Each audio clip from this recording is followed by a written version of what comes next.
Donald Trump humiliated himself, and unfortunately all of us in America, on the global stage during a disastrous meeting in the Oval Office with Canadian Prime Minister Mark Carney, and we have the clips to prove it.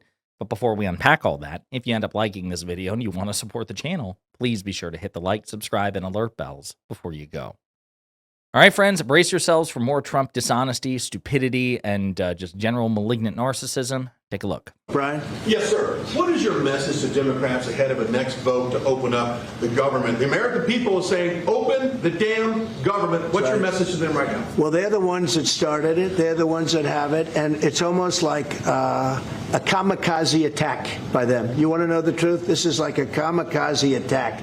They almost, they have nothing to lose. They've lost the elections. They've lost the presidential election in a landslide. I saw the other day where Kamala said this was a very close election. This was one of the biggest sweeps that anybody's ever had. Won the popular vote by millions, won the Electoral College by a massive amount. They said, if I got 270, that would be great. But I got, I think, 312 or 315. And they got 220. So, we won that. But we won counties. The big thing is counties. So out of all of the counties, thousands and thousands, we got 2,500. They got 525. So counties don't vote. People vote. Okay? It's the same people. This is the same stupidity. We'll play the rest of this. But, I mean, clearly, Vice President Harris triggered Trump by pointing out that in terms of the popular vote, it was a relatively close election. And indeed it was. Trump didn't even win a popular vote majority. He won the popular vote, but only by a plurality, meaning that more people voted against Trump than voted for him. President Biden won the popular vote majority in 2020 by 7 million votes. Hillary Clinton, Secretary Hillary Clinton, won the popular vote against Trump in 2016 by 3 million votes. Majorities in both instances. Trump only won by a plurality, and the plurality by which he won was half the number that Hillary Clinton beat him by in 2016. So did Hillary Clinton win the popular vote in a landslide, Donald Trump? He's so triggered and so insecure. Well, counties, it's true that that's the biggest number, the biggest differentiating number in terms of the disparity. But counties don't vote. People do. Populations do. And Republicans just don't seem to understand that. It was a landslide, and we listened, oh, yes, it was close. It was one of the greatest victories ever, and it was a mandate to do what we're doing. And I hope, and Mark wants this as much as I do, we are very close to making a deal on the Middle East that will bring peace to the Middle East. After all of these years of millions and millions, tens of millions of people being killed, there's a chance to bring peace to the Middle East. In addition to that, I made 7 other deals, and they're, great. And we're, things are happening with respect to Russia, Ukraine. That's one that last week, Mark, 7,812 people were killed. Soldiers, mostly soldiers, but 7,000. I hope Trump succeeds in a really good peace deal, too. He has not yet. He has failed so far to manage these crises that he promised that he would accomplish on day one. He's failed abysmally, but I hope he does succeed in bringing some sort of meaningful peace to Gaza and to Ukraine as well. We'll see what happens. But again, it's the fact that Harris triggered him with the fact that he did not win some sort of landslide. If he won a landslide and a mandate, then the government wouldn't be shut down because he wouldn't need Democratic votes. And he wouldn't be in a position where he needs to negotiate with the Democratic Party in order to reopen the federal government. If he had, if there's a landslide, a mandate, then why is his approval rating in the toilet? Why is he underwater on every major policy area? That's the thing. Trump won the election, and based on all evidence, he won it fair and square. But the mandate logic doesn't make much sense. Piers Morgan was talking about this too. He's like, it was a mandate because he won the White House, the Senate, the Electoral College, the popular vote. It's like, well, Biden won all those things in 2020.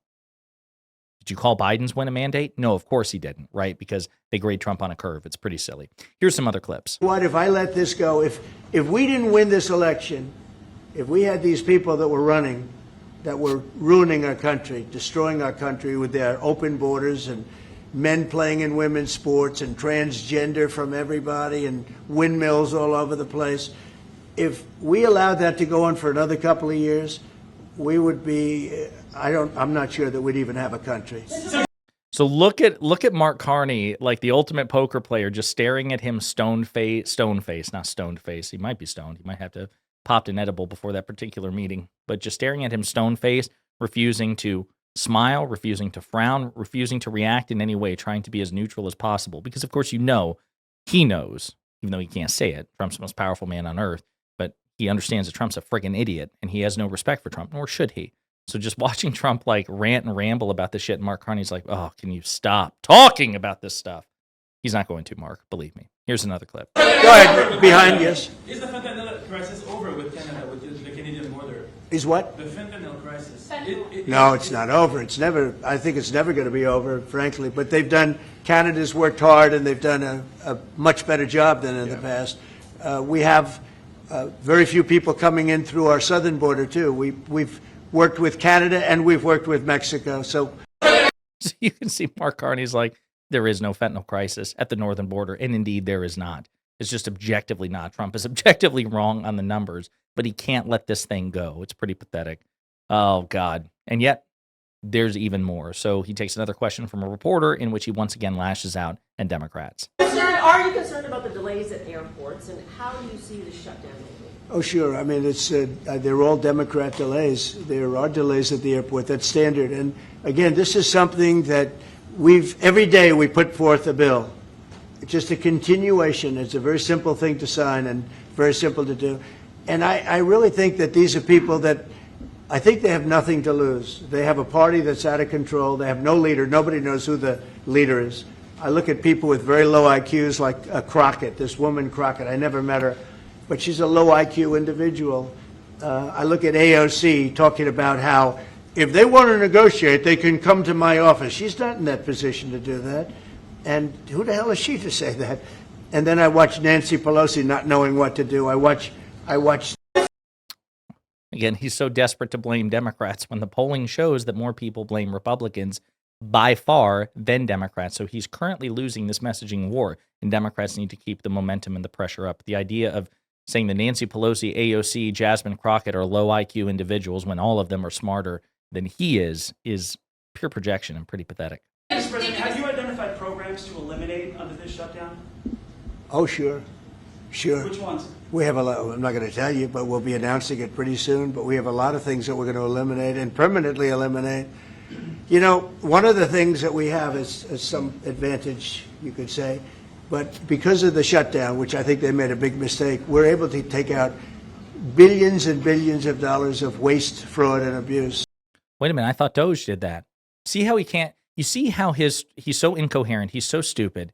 His own logic and his own story and his own narrative can't maintain. I thought Doge was the success story that eliminated waste, fraud, and abuse. Now you're saying Doge failed and that there's still waste, fraud, and abuse, and that's what you're targeting in the government shutdown.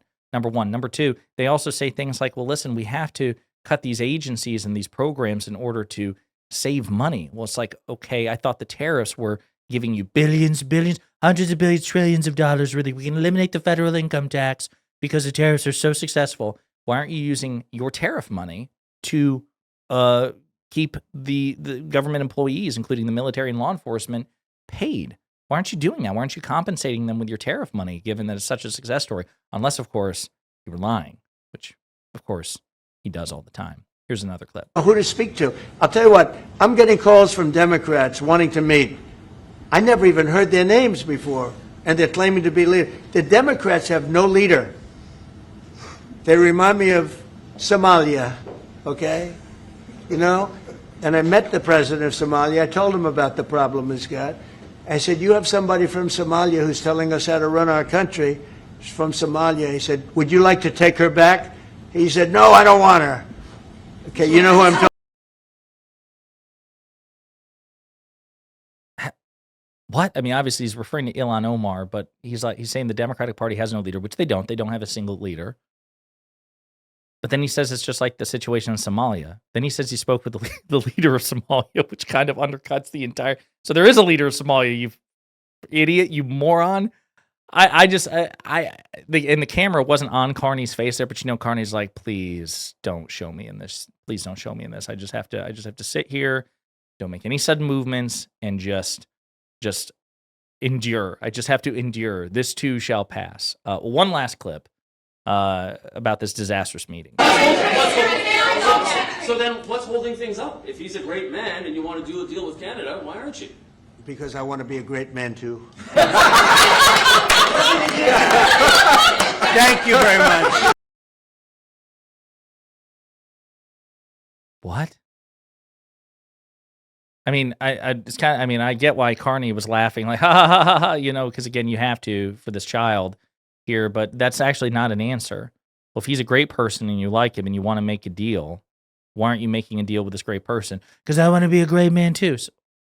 So you being a great man means not making a deal with another great man that you want to. It's not doing what you want to do with someone you consider to be a great man. Being a great man is not doing that with that person. What? Did you even hear what I asked? You didn't hear what I asked, did you? You weren't listening, Donald. Somebody did not give you your ADHD medicine.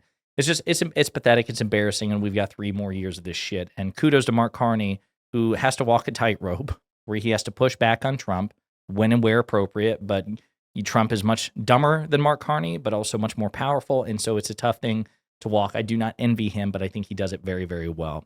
In the meantime, let me know what you think in the comments.